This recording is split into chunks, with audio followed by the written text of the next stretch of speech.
আমরা 20 নাম্বার সৃজনশীলের সমাধানটা করবো, যেখানে বলা আছে যে কোনো আসল 3 বছরের সরল মুনাফা সহ 28,000 টাকা, আর 5 বছরে সেটা হয় 30,000 টাকা। কত বলা আছে প্রতীকের বর্ণনা দিয়ে তুমি মূলধন নির্ণয় সূত্রটা নির্ণয় করবা।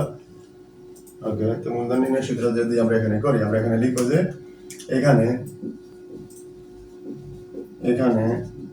যেটাকে মূলধন বলি সেটাই কি আসল। আসলকে আমরা কি দ্বারা প্রকাশ করি? পি দ্বারা প্রকাশ করি। কেমন? আর আছে মুনাফার হারকে আমরা প্রকাশ করি আর দ্বারা, আর সময়কে প্রকাশ করি এন দ্বারা। এর পরবর্তীতে মুনাফাকে প্রকাশ করি আই দ্বারা, আর সরল মুনাফা I equal to P N R. এবার এটাকে তুমি যদি উল্টাই লেখো, এটা আগে লিখবা P N R equal I. তো তুমি কার মান বের করবা? এটা বললো যে আসল। তাহলে আসল মানে পির মান, P equal I by N R, এটা বের করবা। এরপরে আসো, তাহলে কি লিখবা? অর্থাৎ পি মানে কি আসল সমান আই মানে কি? আই মানে মুনাফা, এন মানে কি সময়, ইন্টু আর মানে কি সুদের হার বা মুনাফার হার, তাই দেখো। ওকে, এটাই আমার সূত্র হয়ে গেল। কেমন? ক্ষতে কি বলা আছে দেখো, ক্ষতে বলা আছে মুনাফার হার নির্ণয় করো। তো আমরা দেখি আসল যোগ 5 বছরের মুনাফা, আসল যোগ 5 বছরের মুনাফা হলো 30,000 টাকা। এবার আসো, আসল যোগ 3 বছরের মুনাফা হলো 28,000 টাকা। এখন আসো, এই টাকা থেকে এই টাকা কেন বেশি? এখানেও আসল আছে, এই টাকা তো আসল আছে। এখানে 5 বছরের মুনাফা, এখানে 3 বছরের মুনাফা।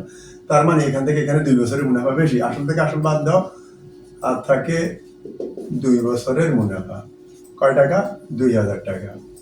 তো আসো, 2 বছরের মুনাফা যদি 2,000 টাকা হয়, 1 বছরের মুনাফা কত? 1 বছরের মুনাফা 2 ভাগে 2,000 টাকা। এবার আসো, 1 বছরের মুনাফা 2 দিয়ে ভাগ করলে 2 কেজি 1,000 টাকা। কেমন?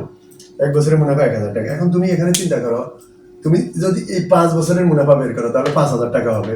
তাহলে আসল আর 5 বছরের মুনাফা 30, এখান থেকে 5,000 টাকা বাদ দিলে আর বাকিটা আসল। আর যদি 3 বছরের মুনাফা বের করো, 3 বছরের মুনাফা 3,000, এখান থেকে 3,000 বাদ দিয়ে দিলে আর থাকে আসল বাকিটা। তাহলে তুমি এইভাবে করতে পারো। আর তাহলে তুমি 3 বছরেরটা করো, যদি করো 3 বছরেরটা, 3 বছরের কত হবে? 2 ভাগের 2,000, এটার সাথে 3 গুণ, এটা থেকে ভাগ করলে হবে 1,000, আর 1,000 একে 3,000। তাহলে 3 বছরের মুনাফাটা বেরিয়েছে কত? 3,000। তাহলে আসো, তুমি এখানে যদি এটা থেকে বের করো, এখান থেকে আসল বের করো, তাহলে আসল কয় টাকা বের হবে? এই যে 28,000 টাকা এখানে আছে, 28,000 টাকা বিয়োগ এই 3 বছরের মুনাফা বের করছে এখানে। তাহলে 28,000 বরাবর 3 বছরের মুনাফা কত? 3,000। 3,000 বাদ দিলে আর থাকে কত? আর থাকে কত? 25,000। তাহলে আমরা আসল পেলাম 25,000। কেমন? কি বের করতে বলা আছে এখানে? মুনাফার হার। ওকে, আসল 25,000 বের হয়েছে। এরপরে আসো, এটাকে আমরা গতানুগতিক নিয়মে যদি করি, এর আগে আমরা যেভাবে সূত্র দিয়ে করছি তাও পারো। আর যদি তুমি ঐকিক নিয়মে করো, তাহলে কিভাবে করবা?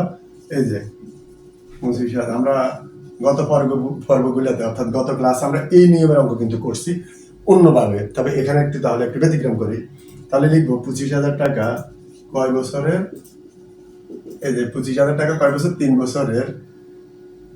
3 বছরের মুনাফা হলো কয় হাজার? বাইরে একটু আগে দেখছো 3,000 টাকা। অতএব 1 টাকা 1 বছরের মুনাফা হবে, উপরে হবে 3,000, নিচে হবে কত? 25,000 গুণ কয় হাজার? সরি, গুণ 3। ওকে, এবার বলা আছে যে মুনাফার হার। তো হার মানে কয় টাকা? 100 টাকা। কয় বছরে বের করে? এটা 1 বছরের। 100 টাকা 1 বছরের হয় কত? এই 25,000 গুণ 3, উপরে হবে 3,000, আর এখানে কত? 100 গুণ হবে।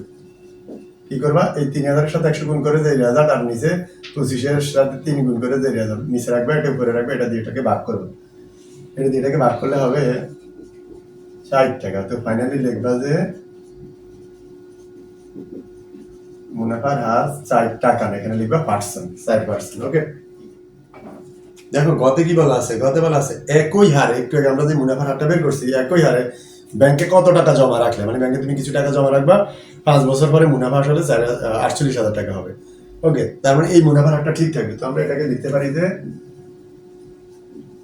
খ হতে পাই কি কি পেয়েছি, খ হতে মুনাফার হার আর ইকুয়াল একটু আগে কত পাইছো তুমি, মুনাফার হার 4%। তো 4% মানে কি, পার্সেন্ট মানে 100 দিয়ে ভাগ করবা। আর এখানে পাইছি আমরা সময় n ইকুয়াল কয় বছর, 5 বছর। তো মুনাফা আসল এ দ্বারা প্রকাশ করা হয়, এ ইকুয়াল 48,000 টাকা। তো দেখো আমরা জানি এই হলো আসল যোগ মুনাফা, আই মানে মুনাফা, আসল যোগ মুনাফা ইকুয়াল মুনাফা আসল। মুনাফা আসল মানে কি এ, মুনাফা আসলকে কি দ্বারা প্রকাশ করছি, এ দ্বারা। এবার দেখো P plus I, I I সমান কি লিখতে পারি, পি এন আর। আই এর একটা সূত্র আছে, I equal P N R equal A. এবার এই লাইনে আমরা পি রাখবো। পিটাকে যদি আমরা কমন নেই, দেখো পিটাকে কমন নিলে কি হয়, এখান থেকে পি চলে যাবে, এখান থেকে পি চলে যাবে। তো এখান থেকে পি চলে গেলে এখানে কি থাকবে, 1 থাকবে, প্লাস এখান থেকে পি গেলে থাকবে এন আর ইকুয়াল এ। এবার পরবর্তী লাইনে P into 1 plus N, N এর মান কত, 5 বছর, ইন্টু আর এর মান কত, আর এর মান 100/4, 100/4। এবার আসো ইকুয়াল এর মান, এর মান কত, 48,000, 48,000। এখানে আসো 5 20 100, 4 5 20, এখানে হবে 5। তো কি দাঁড়ালো দেখো, পি ইন্টু 1 প্লাস এখানে 5/এর উপরে কিছু নেই মানে 1 ইকুয়াল 48,000। এবার এটাকে তুমি যদি সমাধান করো কি দাঁড়াবে দেখো, এটাকে যোগ করলে হরের লসাগু করবে, এখানে 5, এখানে মানে 1, লসাগু কত 5, 1 5-এ ভাগ করলে 5, 5 1-এর সাথে গেলে 5, যোগ 5 5-এ ভাগ করলে 1, 1 যাবে 1-এর সাথে 1, ইকুয়াল 48,000। ওকে, এবার আসো এখানে হবে পি ইন্টু নিচে 5, উপরে কত 5 আর 1-এ 6, এই পাশে 48,000। এরপরে পি ইকুয়াল এই পাশে 48,000 ইন্টু, এটা উল্টা হয়ে যাবে, উল্টা হলে এই পাশে কি হবে, উপরে টানবে নিচে, নিচে টানবে উপরে, নিচে 6 উপরে 5। এরপরে লাইনে কি করবা, 48,000-এর সাথে 5 গুণ করবা, যেই ফল ওই ফলকে তুমি 6 দ্বারা ভাগ করবা, ভাগ করলে হবে 40,000। আর পিটা কি, আসল। তো ফাইনালি লিখবে আসল সমান কত, 40,000। ওকে।